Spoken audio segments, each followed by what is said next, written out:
नमस्कार, खबर उत्तराखंड पर आपका स्वागत है। मैं हूं आशीष तिवारी। उत्तराखंड में निवेश को लेकर बड़े कॉरपोरेट घराने यहां निवेश करें, ये तमाम सरकारों की कोशिशें होती हैं। ये कोशिश धामी सरकार भी पिछले काफी वक्त से कर रही है। दिसंबर 2023 में एक इन्वेस्टर समिट यहां पर आयोजित किया गया। उस इन्वेस्टर समिट में बड़े कॉरपोरेट घरानों को आमंत्रित किया गया। न सिर्फ भारत के बल्कि विदेशों से भी इन्वेस्टर्स को यहां पर आमंत्रित किया गया। प्रधानमंत्री नरेंद्र मोदी ने इस इन्वेस्टर समिट का उद्घाटन किया।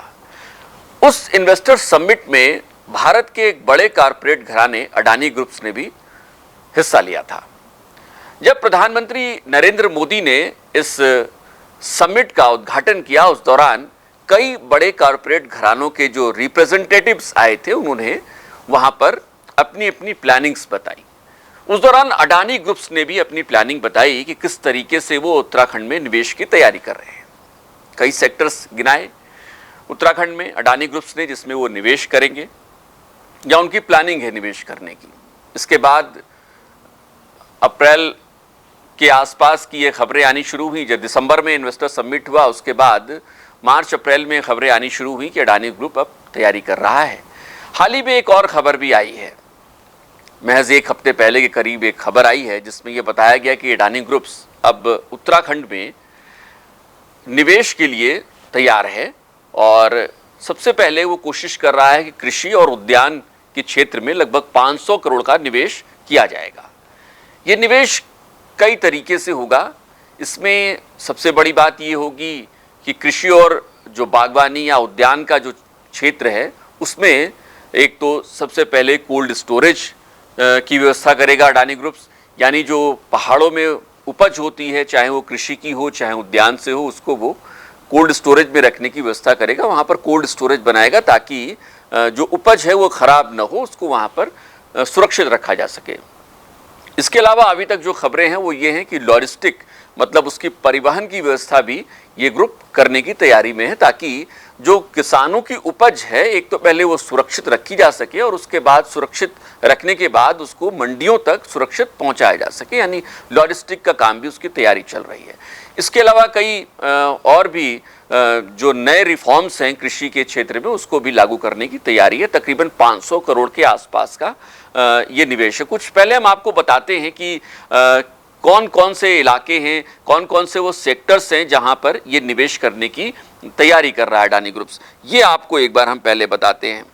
तो कृषि और उद्यान क्षेत्र में तकरीबन 500 करोड़ रुपए का निवेश, कोल्ड स्टोरेज और सप्लाई चेन बनाने की तैयारी हो रही है। सीमेंट सेक्टर में भी अडानी ग्रुप्स आने की तैयारी कर रहा है। ग्रीन एनर्जी के सेक्टर में तलाश रही है अडानी ग्रुप्स, अपनी संभावनाएं तलाश रहा है। इसके अलावा पावर सेक्टर में भी आने की रणनीति बनाई गई है।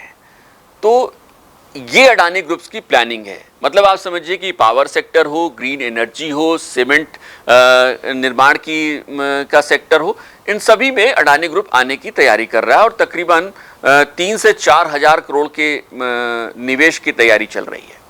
सब कुछ बहुत अच्छा चल रहा है। ऐसा लग रहा है कि सरकार अपनी कोशिशों में यहाँ पर कामयाब हो रही है। लेकिन इसी बीच अडानी ग्रुप की निवेश की जब खबरें आती हैं, उसके बाद राजनीतिक क्लेश शुरू हो जाता है। एक तरफ निवेश, दूसरी तरफ राजनीतिक क्लेश। दरअसल कांग्रेस का कुछ सवाल उठा रही है। कांग्रेस सवाल ये है कि आखिर अडानी ग्रुप यहाँ निवेश कर रहा है, तो जिस तरीके से वो कृषि और बागवानी में कोल्ड स्टोरेज और लॉजिस्टिक के क्षेत्र में अगर वो आने की तैयारी कर रहा है, तो कहीं ऐसा तो नहीं होगा कि पूरे जो कृषि का जो फार्मिंग का एरिया है, उसमें अडानी ग्रुप्स की मोनोपोली हो जाएगी, क्योंकि उसके पास कोल्ड स्टोरेज भी होगा और उसी के पास लॉजिस्टिक की व्यवस्था भी होगी। यानी जो उपज हो रही है, किसानों के खेत में जो उपज हो रही है, वो अडानी ग्रुप्स ले रहा है, कोल्ड स्टोरेज में रख रहा है और उसको अपने ही तरीके से वो मंडियों तक पहुंचा रहा है। वाजिब सवाल है। प्रीतम सिंह बड़े नेता हैं कांग्रेस के, उन्होंने सवाल उठाया है कि क्यों नहीं सरकार ऐसे निर्णय लेने से पहले विपक्षी दलों को भी साथ लेती है, उनसे राय मशवरा किया जाता है, उनसे सलाह ली जाती है। इसके अलावा और भी कांग्रेस के नेता हैं जो सवाल उठा रहे हैं। साथ ही साथ ग्रीन एनर्जी की बात अगर करें तो ग्रीन एनर्जी की बात हालांकि बहुत पहले से हो रही है। इसके पहले जब त्रिवेंद्र सिंह रावत मुख्यमंत्री थे तब भी अडानी ग्रुप्स ने एक बड़े सोलर पार्क बनाने की तैयारी की बात कही थी। ये कहा गया था कि बहुत बड़ा यहाँ पर एक सोलर पार्क बनाया जाएगा, जो सन रेज हैं उनसे, जो सोलर पावर है उनसे हम जो है एनर्जी बनाएंगे और एक बड़ा पार्क बनाएंगे। जो पहाड़ों पर सूरज की रोशनी पड़ रही है वहाँ पर सोलर पार्क बनाकर हम उस ऊर्जा को इस्तेमाल करेंगे। हालांकि ये योजना बहुत आगे तक बढ़ी नहीं और अब क्या हुआ इसका, इस बारे में कोई जानकारी फिलहाल नहीं है। लेकिन फिलहाल तौर पर जो खबरें हैं वो ये हैं कि कृषि और बागवानी में तो निवेश करने की तैयारी चल रही है। सिर्फ कांग्रेस का इतना ये कहना नहीं है कि मोनोपोली हो जाएगी अडानी ग्रुप की।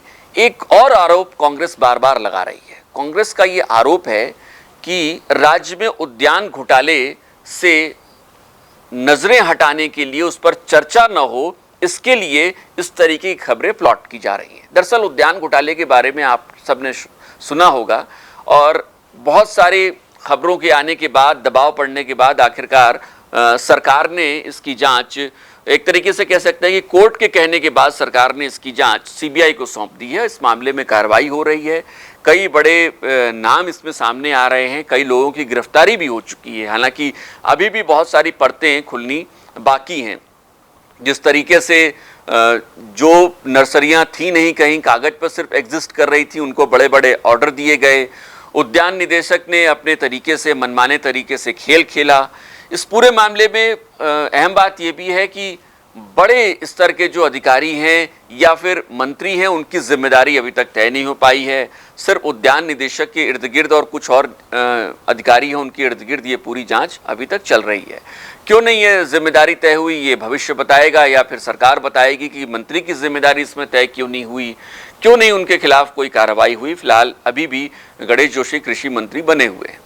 तो इन तमाम सवालों के बीच में कांग्रेस का ये भी आरोप है कि कहीं ऐसा तो नहीं है कि उद्यान घोटाले से ध्यान हटाने के लिए ये कोशिशें हो रही हैं कि अडानी ग्रुप्स को यहाँ पर लाया जाए।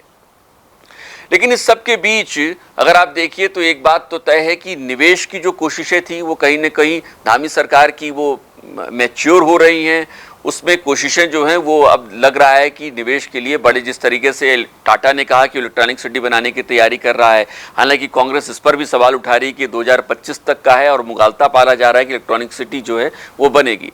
लेकिन इस सब के बीच वाकई में सरकार को और ख़ास तौर पर विभागों को इस बात का जवाब तो देना ही होगा कि किस तरीके से वो, अगर कोई कंपनी आती है, सिर्फ एक ही कंपनी आती है, ऐसा क्यों हो रहा है कि सिर्फ एक ही कंपनी को ये सारे काम दिए जा रहे हैं, और अगर दिए जा रहे हैं तो मोनोपोली को यानी एकाधिकार को कैसे रोका जाएगा, इसका प्लान आउट क्या है, इसकी स्ट्रैटेजी क्या होगी। क्या विभाग के पास ऐसी कोई योजना है कि वो एकाधिकार की जिस बात को कहा जा रहा है उसको रोकने के लिए कुछ कर सकेगी, तैयारी कर सकेगी।